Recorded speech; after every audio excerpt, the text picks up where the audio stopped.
संगत जी, धान रंगा से आज कहानी का विषय है कहाँ है भगवान। कहानी के माध्यम से जानेंगे। एक राजा ने एक बार अपनी राज्य सभा में कहा, यूं ही लोग भगवान का नाम लेते हैं, भगवान मुझे तो आज तक मिला नहीं। उसने अपने दरबारियों से पूछा कि क्या भगवान है। लगभग सभी ने हाँ में जवाब दिया। राजा ने फिर प्रश्न किया कि क्या आप में से किसी ने भगवान को देखा है। इस प्रश्न पर सभी दरबारियों के चेहरे लटक गए। राजा ने पूछा, क्या इस दुनिया में भगवान का किया हुआ कोई कार्य हमें दिख सकता है।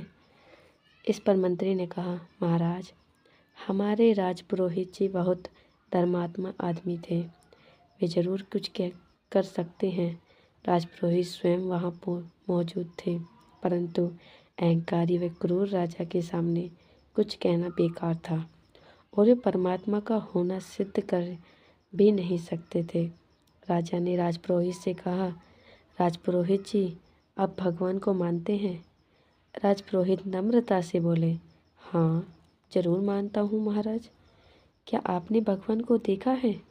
राजा तेजी से बोला, महाराज, मैं इतना पुण्य आत्मा कहाँ, मुझसे तो कोई अपराध हो जाते हैं। हमारे तीर्थ स्थानों में बहुत बड़े तपस्वी हैं, वे परमात्मा को जानते हैं। ठीक है, किसी परमात्मा को जानने वाले तपस्वी को हमारे सामने उपस्थित करो, नहीं तो आज से 15वें दिन आपको फांसी दे दी जाएगी। राजा ने एकदम कहा। राजपुरोहित का दम ऊपर का ऊपर और नीचे का नीचे रह गया, परंतु क्या करते, विवश थे। यदि खोज न करते तो राजा की आज्ञा के उल्लंघन के अपराध में उन्हें फांसी चढ़ा देते। राजपुरोहित को उसी समय से चिंता लग गई। अगले ही दिन वे घर से रवाना हो गए।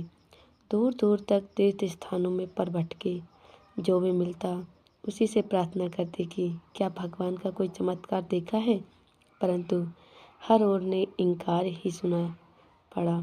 हरिद्वार से ऋषिकेश से काशी, काशी से प्रयागराज, सभी जगह भागते फिर, परंतु एक ऐसा कोई महात्मा नहीं मिला जो दिखने में बड़े बड़े तपस्वी लगते, वे भी कोई हल न सुझा पाए। इसी तरह 13 दिन बीत गए। जैसे जैसे दिन गुजरता जाता, सांस बैठती जाती, अब तो आंखों के आगे भी अंधेरा छाने लगा था। आखिरी 14वें दिन पुनः राजधानी की ओर चल दिए। चित्त परेशान था, कहीं दिल न लगता था जैसे पैर एक एक मन का हो गया है। ज्यों ज्यों बढ़ने लगते कीचड़ में फंसे जा रहे हैं। अब गिरे। दोपहर का समय था, शहर थोड़ी ही दूर था। थक कर पेड़ की छाँव में बैठकर राजपुरोहित जी सुस्ताने लगे। गर्मी लगी तो तालाब पर नहाने चले गए। नहाकर बाहर आने लगे तो देखा कि एक महात्मा तालाब से बाहर निकले हैं और शरीर पर मिट्टी रगड़ने लगे हैं। राजपुरोहित अचरज से सोचने लगे कि यह तो अद्भुत आदमी है, देखा जो कि नहाकर फिर शरीर पर मिट्टी मिल रहा है। वह महात्मा मिट्टी मलकर फिर तालाब में नहाने लगा, फिर निकला और फिर मिट्टी लगाने लगा। राजपुरोहित स्वयं को रोक नहीं पाए और बोल उठे, महाराज, आपके इस कार्य का रहस्य मेरी समझ में नहीं आ रहा। आखिर आप स्वच्छ होकर भी फिर गंदे क्यों हो रहे हैं। वे महात्मा बोल उठे, महाशय, स्वच्छता किसकी है। ये शरीर देखिए, माटी का ही तो बना है। मैं तालाब में चला गया तो ऊपर की मिट्टी धुल गई, परंतु शरीर तो वैसा ही रहा। इस पर तो तालाब के पानी से भी कुछ प्रभाव नहीं पड़ा। यह भी मिट्टी, वह भी मिट्टी, स्वच्छता क्या, अस्वच्छता क्या। उसका यह उत्तर सुनकर राजपुरोहित की डूबती सांसों को जैसे सहारा मिल गया। उनकी निगाहों में आशा की एक किरण चमकने लगी थी। वे उस समय महात्मा के पैरों में झुक गए और पूरा वर्तमान उन्हें कह सुनाया। साथ ही यह भी कह दिया कि आप ही राजा को संतुष्ट कर सकते हैं, नहीं तो कल शाम तक मुझे फांसी हो जाएगी। महात्मा ने कहा, तुम चिंता मत करो, भगवान स्वयं अपने भक्तों की रक्षा करते हैं। मैं कल ठीक 12 बजे राज दरबार में पहुंच जाऊंगा। यह सुनकर राजपुरोहित की जान में जान आई और संत के चरणों में सिर नवा के वे अपने घर चले गए। अगले दिन दरबार खचाखच भरा हुआ था। भगवान का चमत्कार सभी देखना चाहते थे। ठीक 12 बजे महात्मा ने दरबार के प्रवेश किया। राजपुरोहित ने द्वार पर ही उनका स्वागत किया। संत निर्भीक होकर जा रहे थे। उनके चेहरे पर एक अनोखा तेज था। जो भी उन्हें देखता सम्मोहित हो जाता। सभी दरबारियों ने अपने आसनों से खड़े होकर उन्हें प्रणाम किया, परंतु राजा पर उनका कोई प्रभाव नहीं दिख रहा था। सिंहासन के सामने पहुंचकर राजपुरोहित व संत रुक गए। राजपुरोहित ने हाथ जोड़कर कहा, महाराज, ये महान संत हैं। ये आपको परमात्मा का चमत्कार दिखाएंगे। राजा ने कहा, तुमने भगवान को देखा है? महाराज, इससे पहले कि आप मुझसे कोई प्रश्न पूछें, मैं आपसे पूछना चाहता हूँ कि शंका प्रकट करने वाला बड़ा होता है या शंकाओं के उत्तर देने वाला? राजा ने सहज भाव से उत्तर देने वाला। फिर यह स्थान आप छोड़िए दीजिए और नीचे आकर बैठिए, फिर मैं आपके प्रश्नों का उत्तर दूंगा।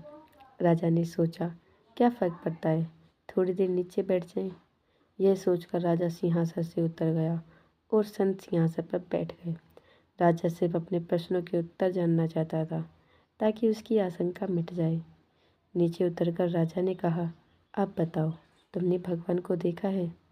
संत सहज भाव से बोले, हर समय देखता हूँ, मैं तो उसी में ही रहता हूँ, अब भी देख रहा हूँ। हर कण में हरि व्यापक देखने वाले संत का उत्तर यही था। राजा बोल उठा, परंतु हमें तो नहीं दिख रहा भगवान। आपको कैसे दिखेगा? आप अभी तक अपने आप को राजा ही समझ रहे हैं। लाइए, राजदंड और मुकुट भी दे दीजिए। आपने अपने आप को मात्र इंसान समझकर देखिए। संत बोले, अच्छा, ये लो। यह कहकर राजा ने राजदंड और मुकुट भी दे दिया और बोला, क्या आप भगवान का कोई चमत्कार मुझे दिखा सकते हैं? उसका स्वर दंभ से भरा था। चमत्कार ही चमत्कार हो रहे हैं, क्या अभी यह काम बड़ा चमत्कार हुआ है? संत मुस्कुराकर बोले, कैसा चमत्कार? मैंने तो कोई चमत्कार नहीं देखा। राजा गुस्से से बोला, अजीब बात करते हैं आप। मैं जमीन से सिंहासन पर आ गया और आप सिंहासन से नीचे चले गए। यह क्या कम बड़ा चमत्कार है? संत मुस्कुराकर बोले। यह सुनकर दरबार की कार्रवाई देख रही प्रजा तालियां बजाने लगी।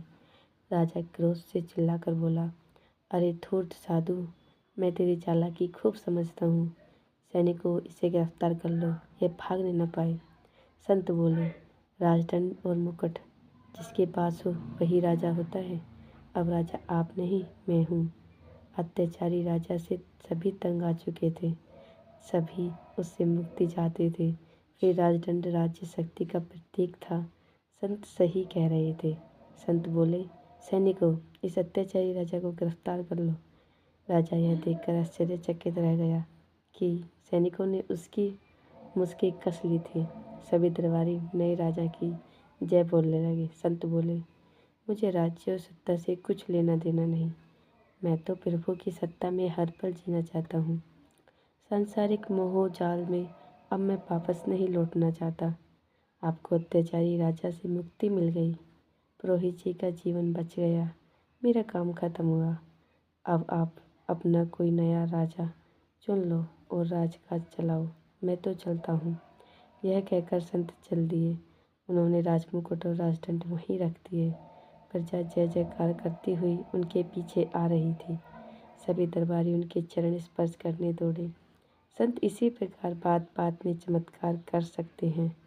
उनमें ऐसी क्षमता होती है।